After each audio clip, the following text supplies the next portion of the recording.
So last week we had a T5 with an automatic. This week we've got a T6 with a DSG. This one's turned up with no drive. We suspect it's going to be the diff cups. Let's get it out and have a look.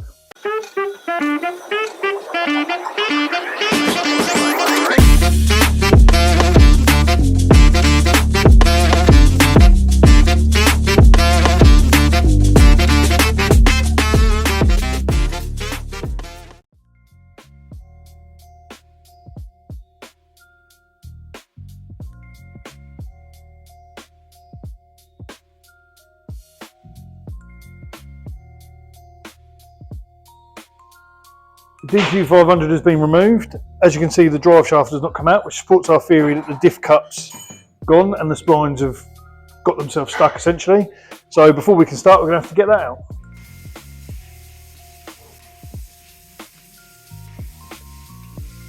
So plan A is hammer and a big ass chisel. We're just going to smack the life out of it to see if that comes off. If it doesn't, now it's the ankle grinder. Plan is cut it off and then pull the bell housing off the gearbox over the shaft and then worry about removing that from the diff later.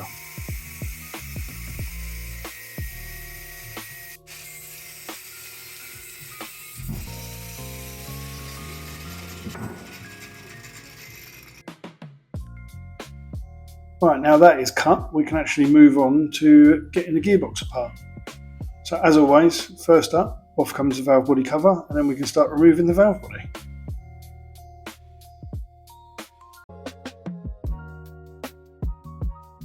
The valve body and the mech unit that's behind this cover is the brains of the gearbox. So that uses oil pressure to tell the gearbox when to change gear. And as it's DSG, it will preempt which gear you need next.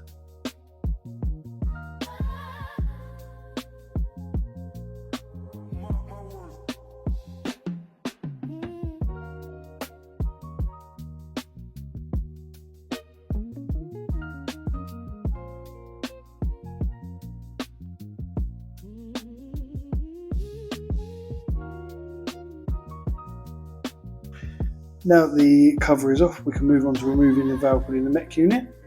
This is simply just bolted down. So once we've got all those bolts out, we can lift it out, and that shows all that disgusting oil that is left in the box. It's very burnt and orange.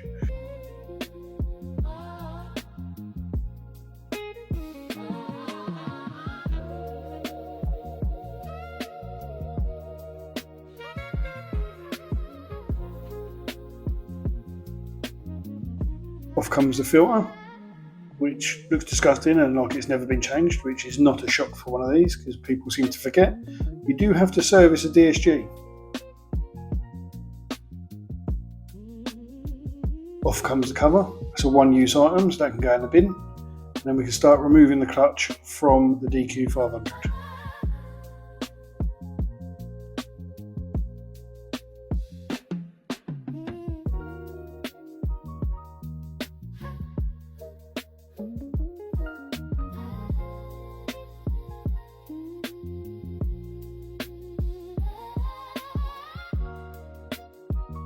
Now the clutch is out, we can start undoing the bell housing bolts.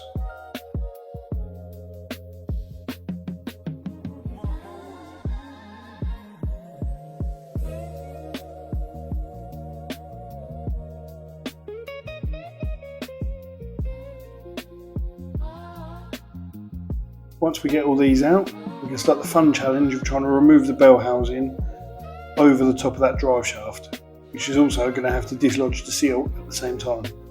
So we're going to go on with a pry bar first, try and wedge it apart and see what it's like. The answer is very stiff and very tight, so it might take a little bit of time.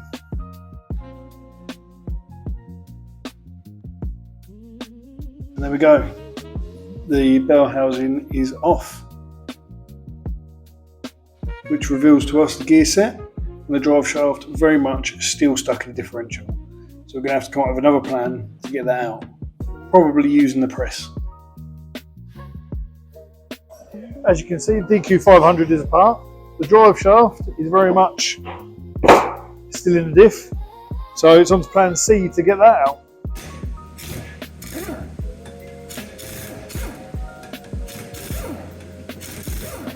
So plan C involves the press and stripping the diff right down, which we would have to do anyway. So we're just going to get this crown wheel off, and we've got 3 pins we've got to knock out. Then we could knock out the bars that hold the spider gears. Then we can look at getting it in the press and get that drive shaft out. The differential is one of the hardest working components inside the gearbox. The job is to transfer the power from the transmission to both the front wheels while allowing each wheel to rotate at different speed. That might not sound like much, but it's absolutely essential every time you turn a corner.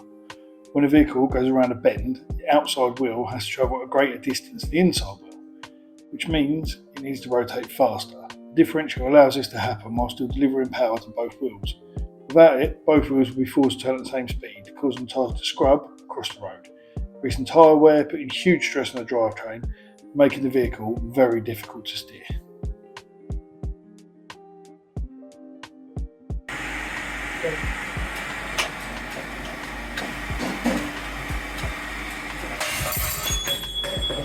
Drive shaft is now out, so now we can assess the damage on the end of the drive shaft and in the spider gear of the diff.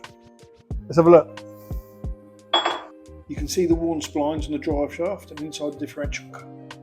The wear became so severe that the splines stripped completely, causing the vehicle to lose drive. Then the shaft twisted and became seized inside the differential cut. So I've been over to our partners AutoLink. You'll see what we got. So we have replacement diff cups.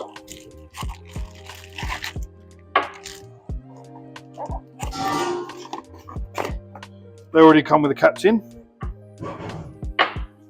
That's how the splines are meant to look.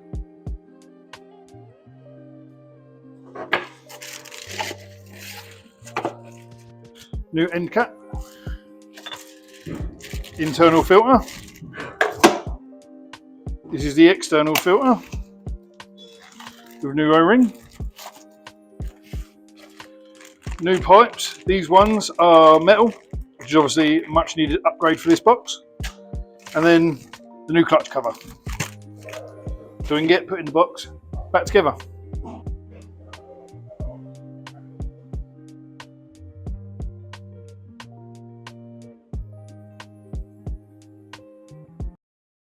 So where do we get our gearbox parts from? We work in partnership with AutoLink Automatics, a specialist gearbox parts supply company with years of industry experience. Whether it's service kits, seals, gaskets, filters, or replacement transmission components, AutoLink stocks an extensive range of parts for automatic gearboxes. They supply components from some of the biggest names in the industry, including ZF, Aisin, Sachs, and Borg-Warner, ensuring we have access to the quality parts needed to carry out reliable repairs. Quality parts, specialist knowledge, trusted support. That's why AutoLink Automatics is our gearbox parts supplier of choice. With all the old components removed and everything thoroughly cleaned and inspected, it's time to start rebuilding the DQ500 differential. First step is fitting the new diff cups into the differential carrier. These simply slot into place, but it's still important to make sure they are seated correctly before moving on, as they'll provide the connection between the differential and the drive shaft once the gearbox is back in the vehicle. With diff cups in place, we can begin assembling the internal components of the differential. Spider gears carefully positioned inside the carrier, making sure everything is aligned correctly so they mesh properly with the side gears. These gears play a vital role in allowing the wheels to rotate at different speeds when you're cornering, while still transferring power evenly from the gearbox. Once the gears are correctly positioned, the cross pins are slid through the courier and the spider gears. Everything should line up smoothly at this stage. If it doesn't, it's worth taking the time to align the gears rather than forcing everything into place. Precision makes all the difference to make the differential perform once it's back in the service. With the cross pins fully installed, the locking pins can now be driven into place. A few controlled taps with a hammer is all that's needed to secure them, locking the cross pins firmly into the courier and ensuring that they can't move during operation. It's a simple step, but an important one, as these locking pins are what keeps the entire internal assembly secure under load. Now that the differential is fully assembled internally, we can refit the crown wheel. This is the component that transfers drive from the gearbox into the differential, so it's a critical part of the assembly. Once it's fitted, the differential is complete and ready for the next stage of the DQ500 rebuild.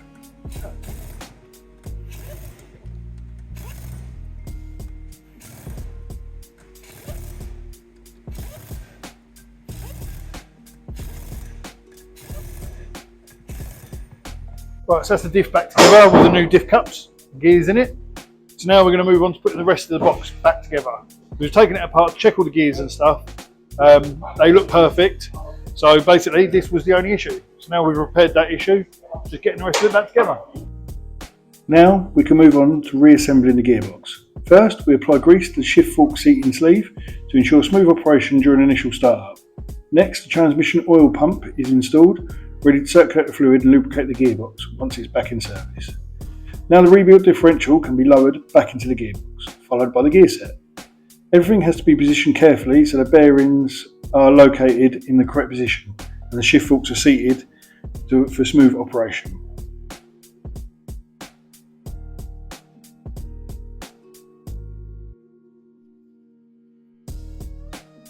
Before closing the gearbox up, we fit a brand new transmission filter. Simple part but an essential one for protecting the rebuilt gearbox from any contamination. Finally, we apply a continuous bead of sealant to the mating surface before fitting the rear case, sealing the gearbox and bringing the rebuild one step closer to completion.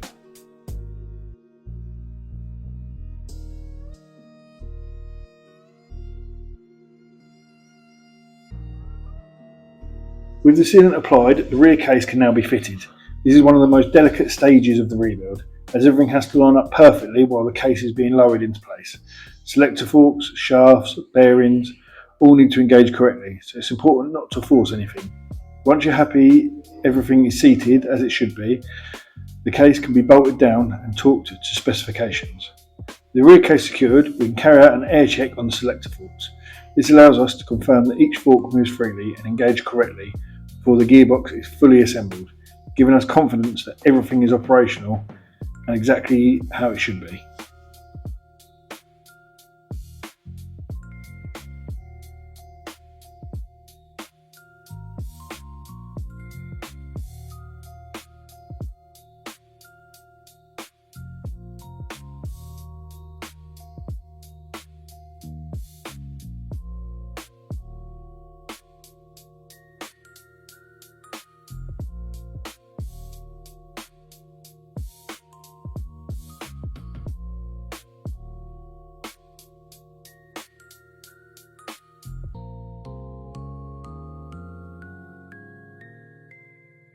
Once the rear case is secured, we can then move on to the oil pump drive gear. This ensures that the oil pump can be driven correctly once the gearbox is in operation.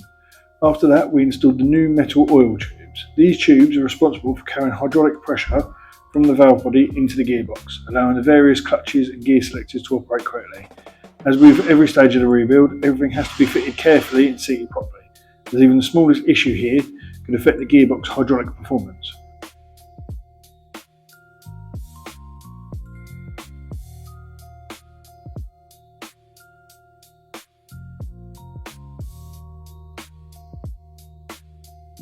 We can now move into the final stages of the rebuild. First up is the external oil filter, which you always replace with a new one as part of the rebuild to ensure clean oil circulation through the transmission from the very first startup.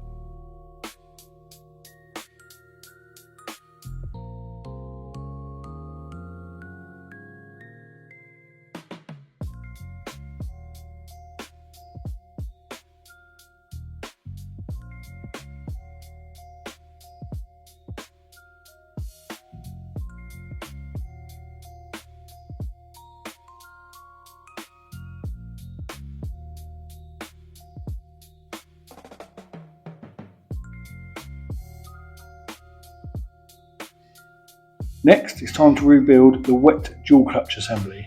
We'll begin by installing the frictions and steel plates, carefully stacking them in the correct sequence. It's essential that every plate is fitted in the right order and fully seated, as even a small mistake here can affect clutch operation and shift quality. The DQ500 uses a wet clutch design, meaning the clutch packs run in transmission fluid to help keep them cool and provide smooth engagement, making them ideal for handling the high torque these gearboxes are designed for. During a rebuild, every clutch component is inspected, measured, replaced where necessary, ensuring the transmission performs as it should once it's back on the road.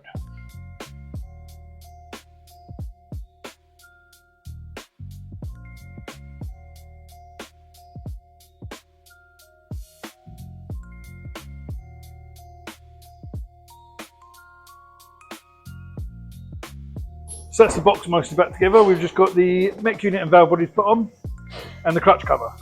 Clutch cover is very tight, so what we do is we put some grease around it and then put it in the freezer.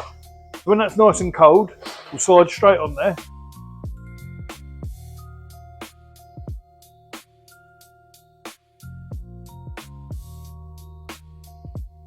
With the clutch pack assembled, the clutch cover can be installed and secured into place. We then fit the rotational speed sensor, which provides a transmission control unit with vital information about the gearbox speed. After that, the valve body and mechatronic unit are installed. This is effectively the control centre of the DQ500, using hydraulic pressure and electronic inputs to operate the clutch and select each gear with incredible speed and precision.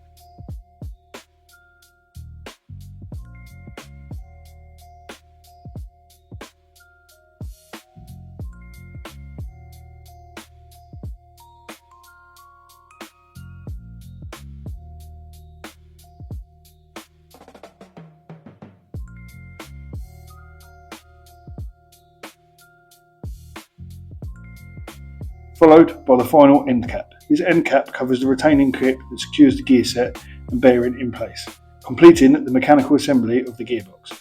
At this point, the DQ500 is fully rebuilt and ready for its final testing before it's refitted to the vehicle.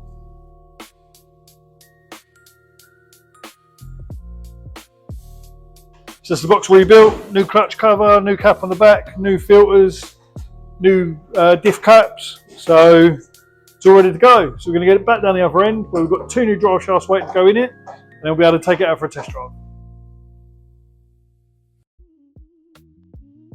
Due to the damage on the end of the drive shaft, we have 2 brand new drive shafts to go in.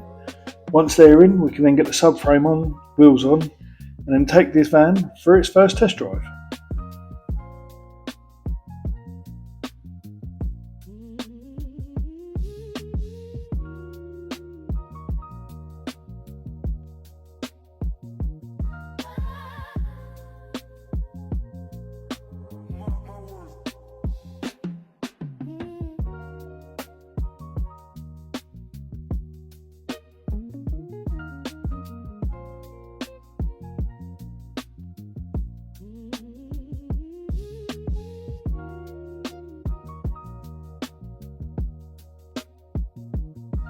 So that's the T6 done. DQ500, diff cup replacement. The van's all good to go after its test drive. If you like this video, please like and subscribe. We'll see you next week for another one.